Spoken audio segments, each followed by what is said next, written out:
Le Premier ministre Choguel Kokala Maïga serait face à son plan d'action gouvernemental. Les hommes de médias donnent leur impression sur le sujet en début d'édition.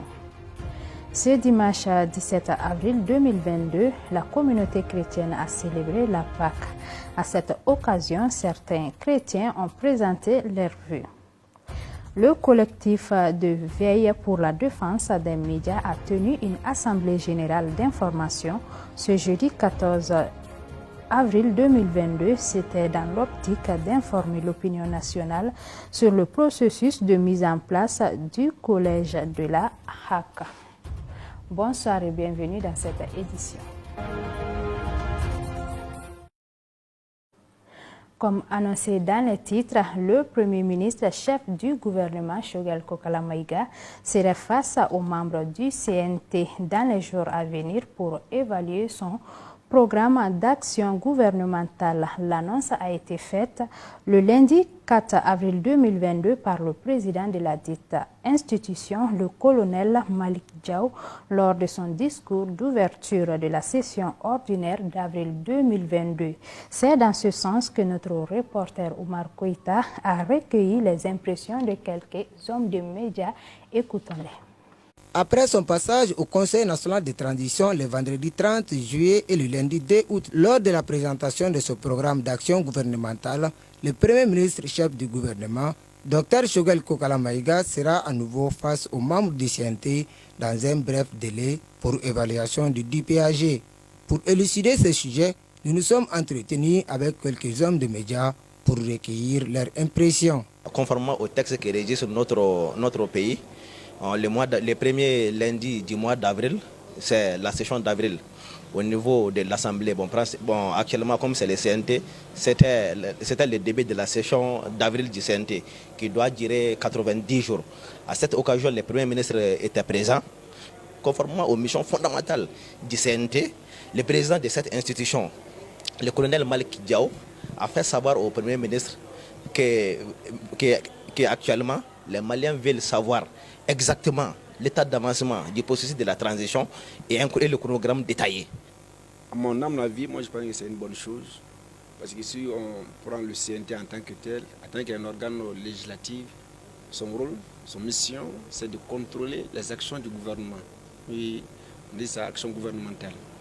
Donc, faire venir le Premier ministre lui-même, écouter quelles sont les réalisations faites par rapport à son feuille de route, qu'est-ce qui n'a pas été fait, de trouver des solutions par rapport à tout ça pour que le Mali puisse aller de l'avant.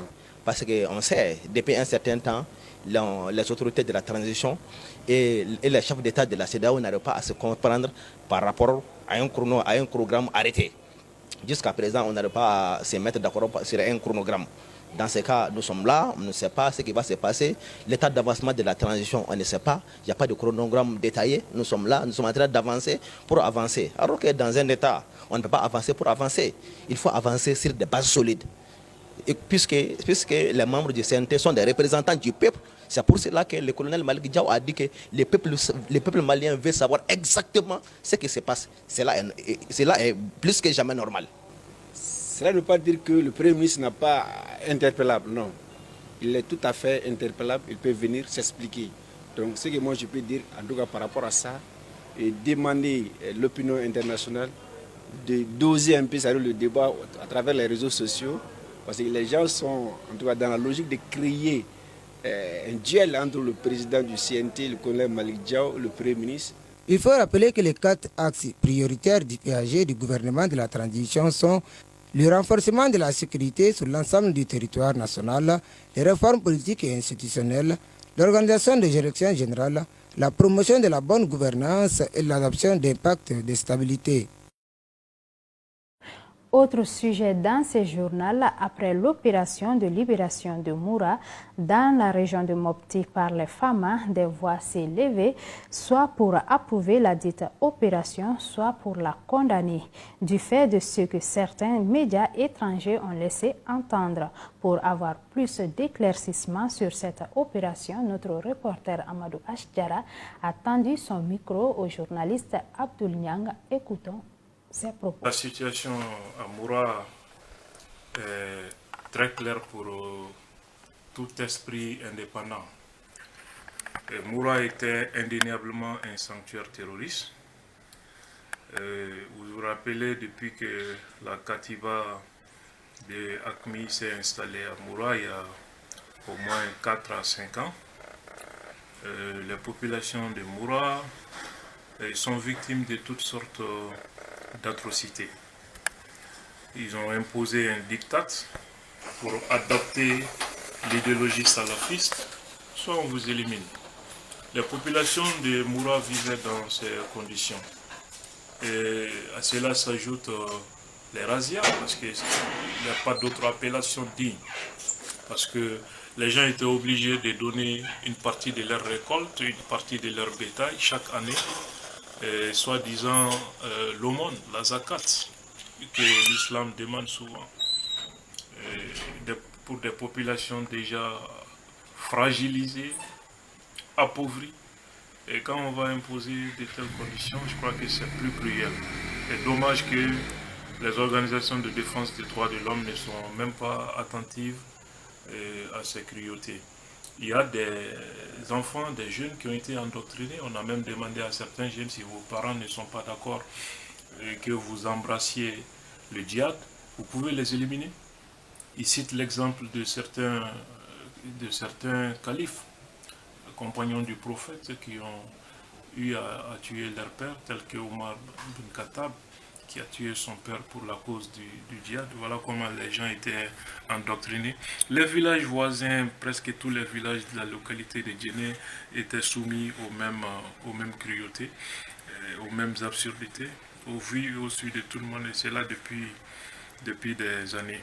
Et par rapport à la situation de Moura, tout le monde semble unanime que c'était un sanctuaire terroriste.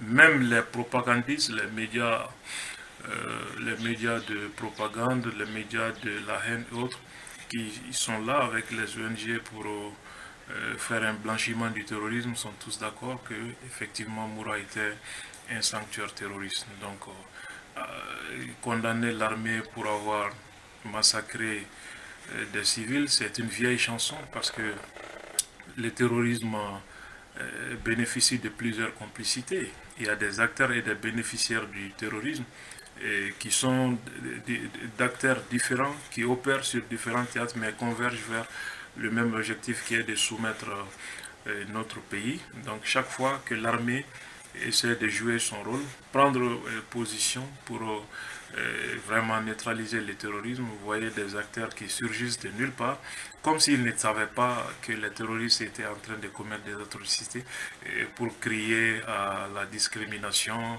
pour crier aux exactions, etc. Je crois que c'est une vieille chanson déjà connue. Comme le dit l'adage, les chiens aboient, la caravane passe. Je crois que l'armée ne se laisse pas distraite par ces cris de sirènes. L'armée continue sereinement sa mission régalienne, qui est de protéger tous les Maliens, sauf les Maliens qui ont pris des armes contre la République. Parlons religion pour parler de la Pâques 2022. Ce dimanche 17 avril 2022, la communauté chrétienne du monde entier a célébré la Pâques, la fête la plus importante du christianisme qui commémore la résurrection de Jésus-Christ, et le Mali n'est pas resté en marge. À cette occasion, donc, certains chrétiens présentent leurs vœux et font des prières pour le Mali. Ils sont au micro de Julien Diakité et Cheikh Koulibaly. Un message donc à lancer à l'endroit des chrétiens, je dirais même à l'endroit de tous les Maliens, c'est de dire de célébrer Pâques avec foi et espérance. C'est vrai, qui parle de fête, parle de joie. Une fête qui ne se passe pas dans la joie n'est pas une fête. Alors, je souhaite bonne fête à tous les chrétiens du monde entier, particulièrement à ceux de la sous-région, et encore particulièrement à ceux du Mali. Mes vœux les meilleurs de santé, de paix, à l'endroit de toute ma communauté, et à l'endroit des chrétiens du Mali et des chrétiens du monde entier de façon générale. Alors, nous avons eu la chance de faire cette fête de Pâques cette année. Alors nous prions que Dieu nous montre l'an prochain dans un cadre de paix et d'unité et d'amour. Notre souci aujourd'hui dans le Mali, c'est la paix. Donc, et nous avons prié pendant plusieurs mois, pendant des années d'ailleurs, pour que la paix puisse s'installer. Donc, après sa résurrection, qu'il est à côté de nous présentement, je suis sûr et certain qu'il nous écoute, qu'il est à côté de nous et qu'il va exaucer nos prières. J'invite la communauté chrétienne à célébrer cette fête de la résurrection du Christ dans la foi, dans la réconciliation, la paix dans nos cœurs, la paix dans nos foyers, la paix dans notre pays. Chaque année, on organise à l'occasion de la fête de Pâques, on donne des dons aux démunis, aux personnes qui n'ont pas les moyens pour fêter. Parce que la fête là, tout le monde doit fêter. Mais beaucoup de gens n'ont pas les moyens pour fêter. Donc on donne des vivres là, surtout le riz, avec le prix de condiment, on donne ça aux démunis pour qu'ils puissent vraiment bien fêter dans leur famille.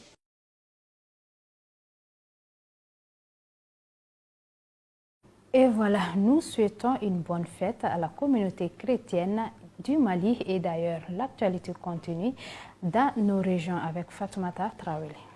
Zoom sur le Mali, à Caille, plus précisément dans le cercle de Baflabi, le stationnement des camions gros porteurs sur la voie principale est interdit à Maïna. Le maire de la commune a adressé le 11 avril 2022 une correspondance à la brigade territoriale de Baflabi afin qu'elle prenne les dispositions nécessaires pour appliquer la mesure. Le maire a indiqué dans sa lettre que le stationnement des camions gros porteurs sur la route crée des embouteillages et empêche surtout les élèves à se frayer un chemin pour aller à l'école. Des Cailles, nous irons à Sikassou. La prévention des cas d'inondation est au centre des préoccupations des autorités communales de Sikassou. Depuis 3 jours, les agents en charge de l'hygiène et de l'assainissement ont été déployés pour sécuriser des caniveaux autour du marché à Sikassou. Pour les responsables de la mairie, il s'agit de préserver le marché, de prévenir les cas d'inondation, mais surtout de garder les lieux propres. Ces mesures ont été saluées par les usagers du marché central et les populations de Sikassou. Et enfin, à Moptip, des hommes armés non identifiés ont attaqué le 13 avril 2022 le village de Sakabala, communément appelé Garou. Il est situé dans la commune de Dumbal,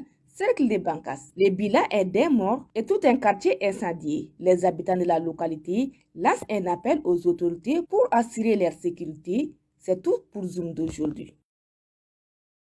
Déjà annoncé dans les titres, le collectif de veille pour la défense des médias a tenu une assemblée générale d'information ce jeudi 14 avril 2022 à la Maison de la Presse de Bamako pour informer l'opinion nationale sur le processus de mise en place du collège de la haute autorité de la communication. Cette rencontre s'est déroulée sous l'égide du président de la Maison de la Presse de Bamako, Bandjougou Dante, en compagnie des présidents de plusieurs organisations fêtières de la presse malienne et de nombreux journalistes venus en soutien. Le point avec Omar Kouita.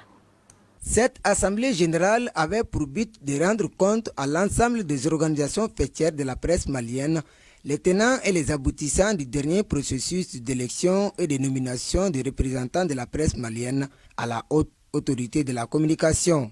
Un processus à l'issue duquel le décret portant nomination les membres du collège de la dite structure par le président de la transition, son Excellence le colonel Assimi Goïta, n'a pas pris en compte le troisième représentant élu des organisations professionnelles de la presse, notamment Bassiri Kitouré, dont les 2 autres représentants ont prêté serment sans aviser ceux qui les ont élus. Il y a de cela 20 jours, plus précisément à la date du 25 mars, nous avons tenu une conférence de presse au siège de l'ACEP dans le but de rendre compte à l'ensemble de la corporation, de la presse malienne, les tenants et les aboutissants du récent processus d'élection puis de nomination des représentants des organisations de la communication à la haute autorité de la communication, la HAC. Un processus qui a laissé un arrière-goût amer chez les acteurs des médias. C'est pour la simple raison et unique raison que par extraordinaire, un nom a manqué sur les 3 du décret du président de la transition portant nomination des membres du collège de la HAC. Il s'agit de celui de Bassiriki Touré, non moins président actif du bureau de l'ACEP. Sans revenir sur tout ce qui a été mené comme action, notamment par la Maison de la Presse et ses différentes fêtières, je voudrais tout simplement indiquer que l'ensemble de la presse malienne attend avec espoir la suite de l'action judiciaire enclenchée contre le dit décret au niveau de la Cour suprême. Une action mise en branle depuis le 27 février. De son côté, le président de la Maison de la Presse de Bamako demande au président de la transition de ne pas tomber dans le piège. Je voudrais vous dire ceci. Chers confrères, permettez-moi de faire économie de la genèse de la situation actuelle. Il s'agit de l'affaire Bassiriki Touré à la HAC. Je voudrais adresser 4 déclarations sous forme de conseil au président de la transition, chef de l'État. En ce qui concerne le premier point, m'adressant aux collègues, je leur dis que nous avons pris acte de leur décision. Nous les invitons à ne pas insulter l'avenir, puisque désormais, le succès et l'échec de leur mission n'engagent que leur personne. C'est l'occasion de remercier jusqu'ici le maintien des collègues classés 4e et 5e dans l'union sacrée. M'adressant au président de la transition, chef de l'État, je voudrais lui dire 4 déclarations sous forme de conseil. Monsieur le président de la transition, chef de l'État, sortez de la logique de ceux qui pensent que tout doit se gérer par des rapports de force. Monsieur le président de la transition, chef de l'État, sortez de la logique de ceux qui vous cachent la vérité. Soyez plus accessibles, plus attentifs. Il faut rappeler que la HAC est composée de 9 membres, dont 3 personnes sont désignées par le président de la République, y compris le président de l'institution, avec un mandat de 7 ans non renouvelable. Le président de l'Assemblée nationale désigne lui aussi 3 personnes avec un mandat de 6 ans non renouvelable. Et les organisations professionnelles de la presse élisent à leur tour les 3 derniers membres. À présent, ouvrons une fenêtre en dehors de nos frontières et c'est avec Fadi Talfi Maïka. Bienvenue dans l'actualité internationale d'aujourd'hui. L'ancien chef d'État guinéen Alpha Condé figure sur une liste de 112 personnalités impliquées directement ou indirectement dans des crimes et exactions commis sous son règne. Par ses avocats français William Bourdon et Vincent Bregard, le Front national pour la défense de la Constitution a transmis un courrier au parquet général de Conakry pour la poursuite de 112 personnalités susceptibles d'être impliquées ou indirectement dans des crimes et exactions commis sous le règne d'Alpha Condé. Au Niger, une nouvelle attaque djihadiste menée par les combattants du groupe État islamique a fait 7 morts au poste de police de Petelkol, à la frontière avec le Burkina Faso. Les assaillants identifiés comme les membres du groupe État islamique se sont emparés de 3 véhicules et 6 autres véhicules, dont 3 appartenant à des particuliers, ont été calcinés. Pour l'heure, le gouvernement nigérien n'a pas encore réagi à cette énième attaque. L'Alliance nationale pour le changement, un parti de l'opposition au Togo, se montre déterminé à dévoiler les violations constitutionnelles dans le pays et à lancer un appel à l'opposition et au peuple pour obtenir des réformes en profondeur du cadre électoral de sorte que les prochaines élections soient libres et équitables. L'ANC a lancé cet appel lors de sa conférence de presse tenue le mercredi 13 avril à Lomé. Pour la circonstance, le parti Orange s'est prononcé sur l'une des décisions rendues par la Cour de justice de la CEDEAO et qui a un rapport avec l'élection présidentielle de 2020. Et enfin en RDC, après une nuit dans les locaux de l'Agence nationale de renseignement, Didier Boudimbo a été remis en liberté après avoir été auditionné sans que les raisons de son interpellation ne soient connues. Selon les médias locaux, on lui reprochait des faits de détournement présumé des deniers publics, estimés à plusieurs millions de dollars, dans le cadre de son ministère. Autre fait de société avant de refermer ce journal. Dans ce mois de Ramadan, la population est confrontée à une pénurie de gaz butanique et de flambée des prix. Les raisons de cette hausse de prix, la difficulté pour l'État de maintenir la subvention de ce produit. Les consommateurs et les vendeurs s'expriment au micro de Julien Diakité et Cheikh Koulibaly. Sous le poids des sanctions économiques et financières de la CEDEAO depuis le 9 janvier dernier, les populations maliennes sont directement touchées par la réalité du marché dominé par des produits venant de l'extérieur. Bien que subventionnée par l'État au prix de 2910 francs CFA, la bouteille de 6 kg de gaz butane est vendue à 5000 francs CFA et plus à Bamako depuis quelques temps. Les opérateurs gazieux parlent de rupture de subventions ayant entraîné la pénurie et la spéculation. Les commerçants se prononcent sur la pénurie du gaz butane. Je vends du gaz il y a de cela 30 ans, depuis au moment où nous vendons les gaz du Sénégal. Mais il y a un contrat entre les vendeurs et le gouvernement du Mali. Et souvent, le gouvernement subventionne les prix pour que chacun puisse avoir les gaz au moins cher. Mais à présent, les vendeurs de gaz doivent quelques sommes au gouvernement qui ne sont pas encore payées. Et c'est ce qui explique l'augmentation du prix des gaz et sa rareté sur le marché. Auparavant, nous achetons le complet du gaz à 17 500 francs. Mais aujourd'hui, c'est à 20 000 francs. Et aucun bénéfice. Sinon, le problème des gaz n'a rien à voir avec les sanctions de la CEDEAO.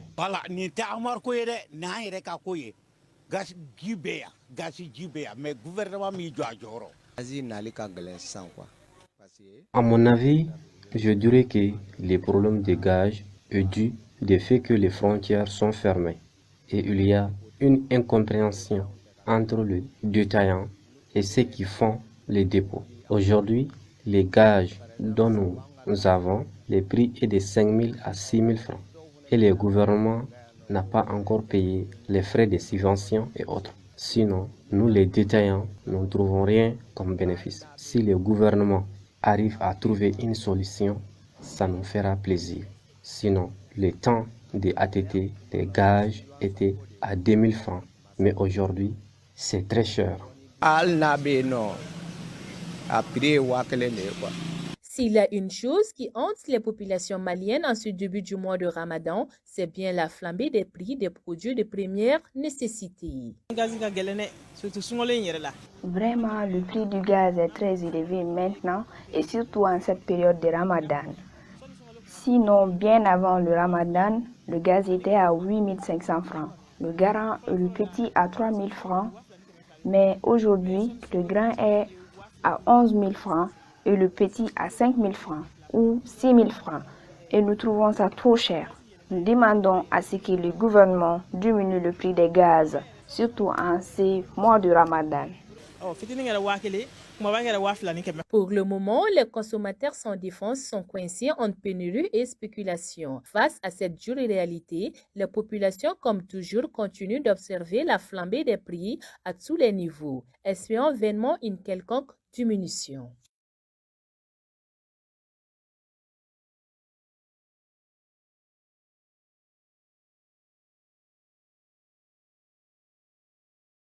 Et voilà, nous sommes à terme de cette édition. Merci de l'avoir suivi. Le programme continue sur M7 Télévision. D'ici là, portez-vous bien. Bonsoir.